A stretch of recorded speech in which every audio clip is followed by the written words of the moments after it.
actually, Kevin, show us the elevator. This is where it comes from in wrestling. When you said when they chop the arm. So I go here and I go to chop his arm. He kicks his leg up. Yeah, then he switches me. Oh, I already fell, but if I stay on my base, he'll switch me. So they chop their... I always reach out because 9 times out of 10 wrestling top guys gonna try to chop. If you end up right here, you're wasting time and wasting energy. So I try to extend his body because he's already pushing off that back foot right there. So I just reach. Oh, like wow, yeah. So I'm extending more now, yeah. And my knee is bent. I can't straighten it out or he'll throw a leg in. The knee is bent right here like this. Shallow, just like a butterfly guard swing, shallow. Yeah.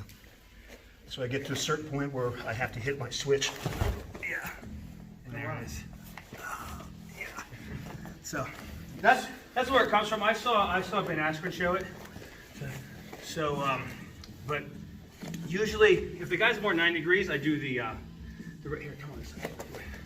When they're more 90 degrees, I do the Peterson, I call it the Peterson roll. It's technically not like the exactly Peterson because I have the, who is it, Brian and John, what are their names? Do you remember? Ben and John. Ben and John. But this one, this elevator roll, I do when the guy's a little more behind me. So say if Kevin gets under both arms, you know, some guys ride you here. I usually, if they take this 2-on-1 grip, that's fine for now, okay? I'm gonna wait. So say Kevin has both knees down. Yeah, a little more behind me. Yeah. This is when they're playing a little more behind you. They're under your arms. Both knees down. I wait till he raises the leg. Raise the leg up, Kevin. If he raises that leg, no, look. There it is. Okay. If he raises the other leg, I just take the other leg. So this is when the guy's not playing your game. They're like, oh, he's gonna do that roll he did from the harness, and they're behind you. So, yeah, he's gonna raise the leg. He's not gonna stay here all day. So he raises the leg. Right there. Now, the way to win a scramble is always height.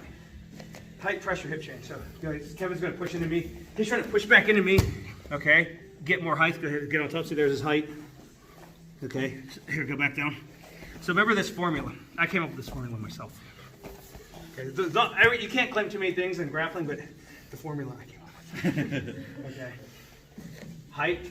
Every wrestling coach does that, but this is the formula. Height, pressure, hip change. So look, I have more height, so I have the advantage. Now, pressure. Kevin, start pushing into me.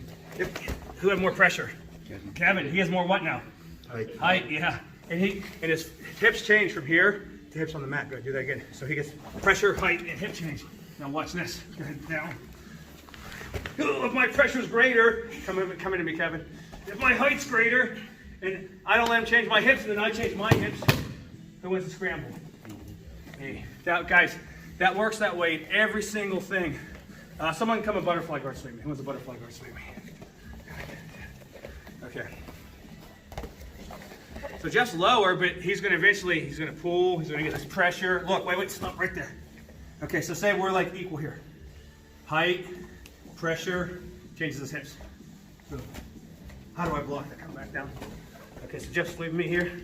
I catch my leg, I push back at height, pressure, and I change my what? Hips. That's how you scramble. Always remember that to win a scramble, height, pressure, hip change, deep half. Who does deep half?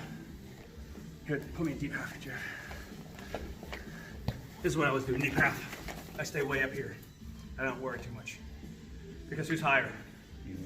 Me. Height, pressure, hip change. He starts to move, go ahead. I stay high. Okay. I just stay high on it, right? I don't let him beat my height on that. It's gonna be hard for him to come on top. Okay, thanks, Jeff. Appreciate it.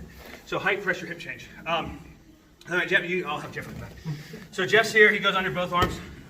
Yeah, they can lock your body, they grab your wrist, they do whatever. Now notice, this one's more when they're a little bit to your what? A little more to the rear. Try it with both legs. He raises that leg, boom, kick it, make sure you're here. Height, pressure, hip change. I like it when they do the other leg even more. That's my preference. Yeah, see this other leg, boom, here. I'll crab walk here, so, because I don't want to be down here, right? Because we're in a what? Scramble. We're in a scramble here. Okay? Yeah. You have to start going. Go. Oh, see? Now we're. So get high. Height, pressure, hip change. Okay, one more time. I'll let Jeff do it. So Jeff's down. And you can do that to either side. Yeah. You can do it when their knees down. I just like to advise to do it when they raise one leg up. So he's going to trap my arms. Yep. Trap the arms. I raise the leg up, ball, kick, and there he is right there. Okay? So top guy, here, Jeff, come on me again. Reaches, yeah, he can, if he does that, just reach and grab here. Or we'll give him a wrist. Here, take my wrist. If he gets a wrist, I'll give him both. Boom, boom. And then there we go. If you end up in this pocket, what do I gotta do? Walk away from it. You don't want to be there either. Okay, let's give that a try with our partners. Ready? 1, 2, 3.